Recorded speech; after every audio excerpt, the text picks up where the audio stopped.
apakah perencanaan yang kita susun ini bisa dijalankan, menghasilkan hasil yang efektif atau belum? Bagaimana kalau kita mendapatkan masalah seperti ini? Apa kira-kira solusinya? Jadi ini betul-betul ruang untuk berbagi praktik baik. Mereka sudah melesat sampai ke tingkat nasional. Itu saya sangat bersyukur. Luar biasa, Bu.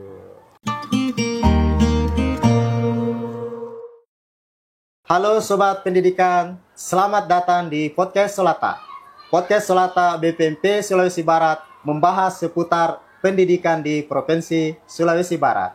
Kali ini saya ditemani Ibu Siti Nurwana. Beliau adalah Kepala SD 60 PK Bata. Halo Ibu, apa kabar? Alhamdulillah Pak, sehat. Sejak kapan Ibu ditugaskan di SD 60 PK Bata? Oh iya Pak, sebelum saya menjawab pertanyaan Bapak, izinkan saya dulu menyapa teman-teman dengan sebuah pantun. Ya. Pak Somad menjual tomat. Cakep. Yang beli harus hormat. Cakep. Bapak guru adalah guru yang hebat. Cakep. Laksanakan kombel dengan penuh semangat. Cakep. Luar biasa, Bu. Saya di sini di SD 060 PK Bata sebagai penanggung jawab pemimpin pembelajaran itu pada tahun 2019. Nah, saya mulainya awal menata dulu sekolah dari fisik yang bisa kami jangkau. Jadi menanggul pintu gerbang itu, menata bagaimana perwajahan sehingga betul-betul ini sekolah bisa menjadi rumah kedua bagi anak-anak. Kami tentu perwajahannya itu harus menarik bagi peserta didik dan orang tua siswa sehingga bisa menjadikan sekolah ini adalah sekolah yang bisa dipercaya untuk menitipkan anaknya untuk menempuh pendidikan di sekolah ini.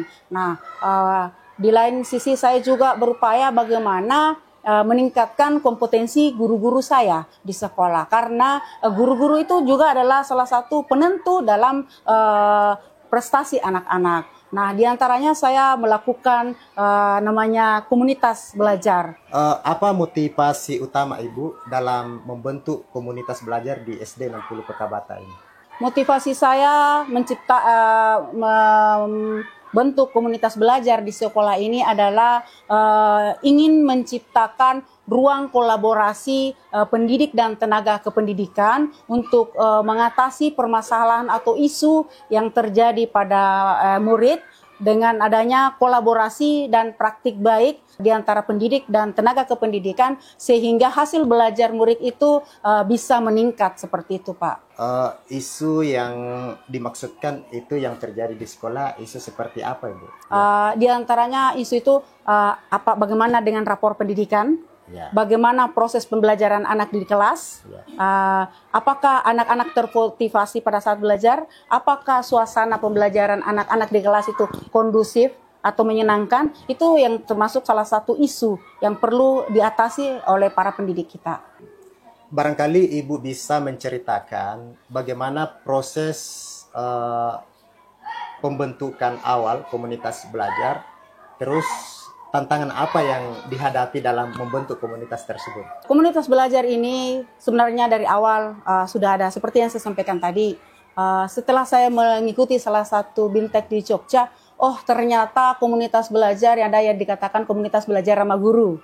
Nah, saya balik dari sana, Mei tahun 2023, saya mulai membentuk komunitas belajar ramah guru itu di mana guru tidak ada rasa senioritas, guru tidak ada terzalimi, saling menghargai. Makanya komunitas saya itu beri nama Komunitas Sipakaraya. Nah, di Komunitas Sipakaraya itu yang akronimnya itu sinergi, partisipasi, kreatif, ramah, dan loyal. Nah, komunitas ini terdiri dari 8 tim. Jadi awal saya membentuk dulu tim. Tiap rombel itu terdiri dari 3 rombel. Jadi kelas 1, kelas 2, kelas 3. Setiap rombel terdiri dari 3. Makanya logo kami itu ada sluit 3 orang. Karena memang anggota tim saya itu terdiri dari 3 orang. Karena setiap jenjang itu ada 3 kelas rombelnya. Ketika mereka berkombel pada saat guru agama masuk di kelas. Jadi guru agama masuk di kelas secara otomatis pada saat mereka melakukan proses kombel ini tidak ada waktu yang memang merugikan bagi anak-anak. Kombel itu dimasukkan 1 jam dalam jam pelajaran. Maksudnya di sini jam ini minimal dimasukkan di jam pelajaran, bukan terjadwal-jadwalnya seperti di roster. Masuk kombel jam gini, enggak seperti itu.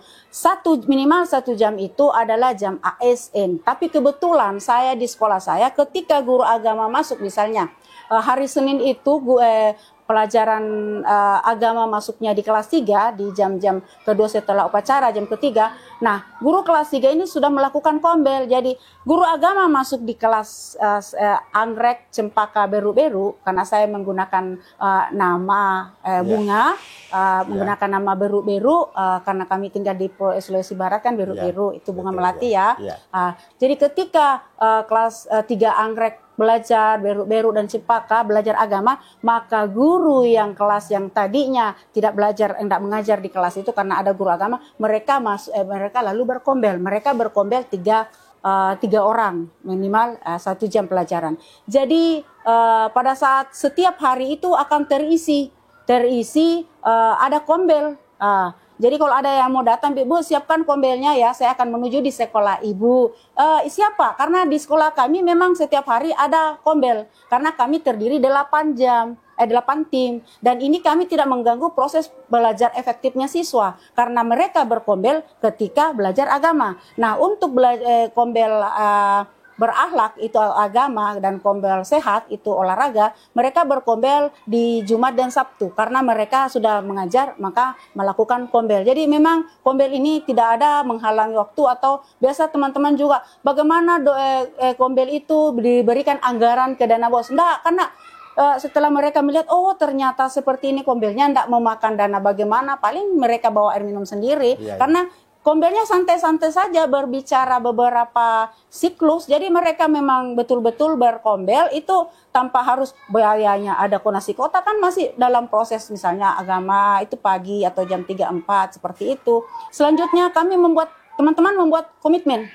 Jadi segala sesuatunya hasilnya akan bagus itu harus ada komitmen. Jadi mereka ucapkan komitmen, mereka ucapkan ada tata nilainya misalnya kolaborasi, apresiasi, itu kan saling menghargai. Jadi diawali kegiatan ini dari kesepakatan komitmen yang dibuat. Nah, untuk menguatkan lagi jalannya kombel ini kami buatkan SK. Jadi SK, jadi ya dibuatkan SK, penanggung jawabnya adalah saya, pembinanya pengawas seperti itu. Jadi sudah buatkan SK, sudah buat komitmen, mereka berkomitmen. Jadi mereka lagi dilakukan sosialisasi. Karena teman-teman itu tidak paham apa sih sebenarnya kombel itu, maka dilakukanlah sosialisasi kombel atau penguatan. Bahwa kombel sebenarnya itu ini. Tujuan kombel itu ini. Ini kombel punya visi. Ini kombel punya misi, seperti itu Pak. Setelah mereka komitmen, setelah mereka dibuatkan SK, maka mereka sudah mulai menjalankan yang namanya siklus inquiry. Nah, di siklus inquiry itu ada 4 tahap. Tahap pertama itu refleksi.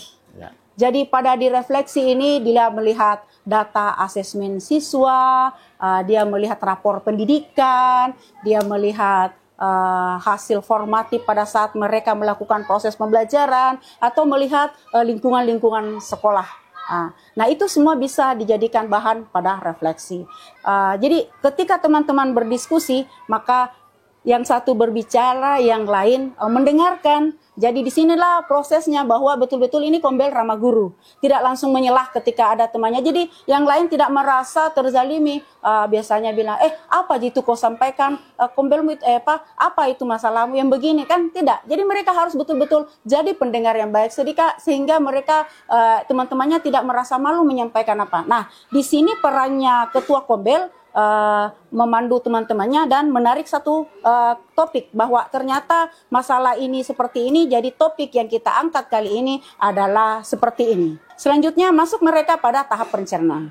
Jadi tahap perencanaan itu lagi mulai pada minggu berikutnya. Di sinilah di perencanaan ini mereka membuat perencanaan seperti modul, rubrik formatif untuk mengetahui ketercapaian pada saat mereka implementasi. Nah di situ, di perencanaan itulah mereka berdiskusi, melihat praktik-praktik baik, makanya dikasihkan jeda 1 minggu untuk mencari praktik-praktik baik yang bisa mengatasi benang merah atau permasalahan atau isu yang ada pada peserta didik seperti itu. Nah, tibalah pada saat implementasi. Pada tahap implementasi ini mereka akan mencoba melaksanakan apa-apa yang mereka sudah susun. Jadi mereka sudah susun, mereka akan coba di kelas masing-masing. Atau boleh juga seperti guru model. Kenapa? Guru olahraga saya ada 2. Ya. Jadi ketika 2 kelas ini olahraga, tentu ada kelas, karena 3 rombel, ada 1 kelas yang melakukan proses dalam kelas. Ya. Nah, 2 teman guru ini mengobservasi teman yang sementara mengajar. Jadi teman itu mengobservasi, bukan menilai, tetapi melihat apakah perencanaan yang kita susun ini bisa dijalankan, menghasilkan hasil yang efektif atau belum. Jadi mereka setelah itu akan mereka diskusi, dan setelah itu ini yang 2 akan mencoba juga di kelas masing-masing dan melihat, oh ini yang tidak efektif, dia mulai memperbaiki, oh ini yang harus dilakukan. Nah setelah proses implementasi maka mereka akan kembali ke evaluasi. Setelah dievaluasi mereka mengatakan, oh ini sudah bagus, sudah anak-anak sudah mulai termotivasi, misalnya motivasi belajar anak sudah mulai termotivasi, tapi kami melihat ada anak yang masih seperti ini. Berarti dia harus masih lanjut pada topik berikutnya, tetapi mengubah strategi yang harus digunakan. Jadi mereka lanjut pada siklus berikutnya, tetapi sama topik, beda strategi atau metode. Seperti itu, Pak. Jadi satu topik itu bisa mereka laksanakan kalau memang belum tercapai, dianggap belum maksimal sesuai dengan standar atau tujuan yang mereka mau capai, maka itu mereka bisa ulang pada topik yang sama tetapi mengganti strategi yang digunakan atau metode yang digunakan. Seperti itulah Pak perjalanan siklus INQ dan pembentukan komunitas belajar di sekolah saya. Ya. Sejauh ini Bu bisa mungkin diceritakan bagaimana partisipasi guru, kemudian siswa dan orang tua terkait dengan pelibatan mereka di dalam komunitas belajar. Oh ya, kalau partisipasi guru saya, alhamdulillah mereka sangat antusias karena mereka bisa menyelesaikan masalah. Kalau dulu mereka selesaikan masalahnya masing-masing. Dengan adanya komunitas atau tim kecil ini, mereka satu jenjang dia sudah bisa bercerita bagaimana kalau kita mendapatkan masalah seperti ini, apa kira-kira solusinya. Jadi ini betul-betul ruang untuk berbagi praktik baik. Jadi seperti itu. Jadi partisipasi teman-teman saya itu betul-betul menyambut baik dengan adanya Kombel ini.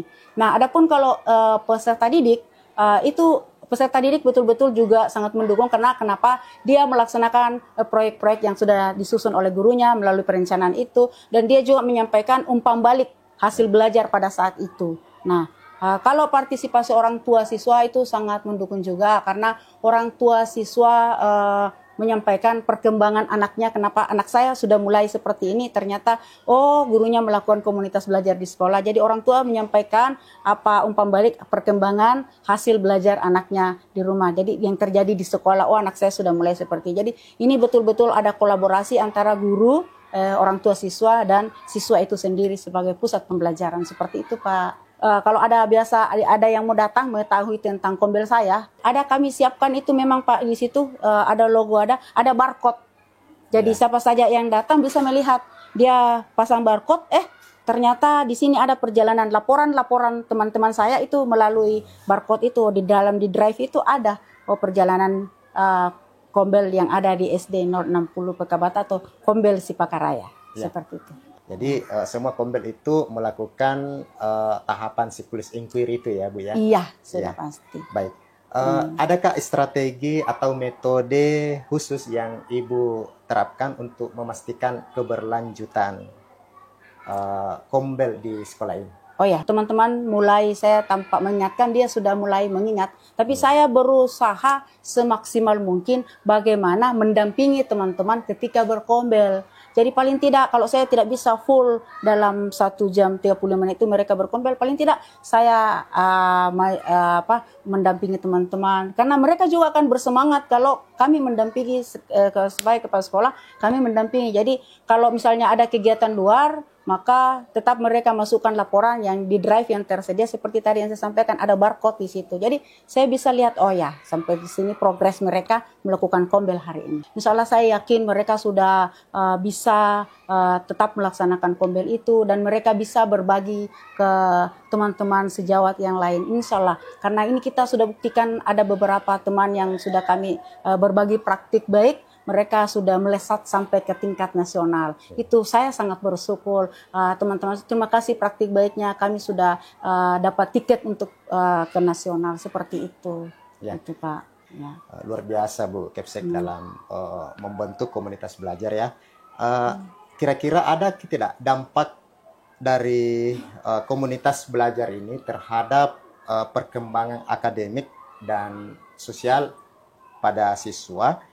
Ada yang bisa diceritakan Bu? Perubahan yang terjadi? Ya, kasih. Dampak yang saya lihat setelah jalannya kombel ini, alhamdulillah ada Pak, prestasi anak-anak sudah mulai meningkat. Kemarin lomba Olimpiade Sains Kabupaten Polewali Mandar itu ada peringkat 1, itu ada pialanya. Dan hasil kombel juga literasi kemarin di Dinas Perpustakaan itu bertutur anak-anak kami juga juara 1. Jadi saya rasa komunitas belajar ini betul-betul ada dampak atau hasil yang ada di sekolah untuk meningkatkan prestasi anak-anak seperti itu.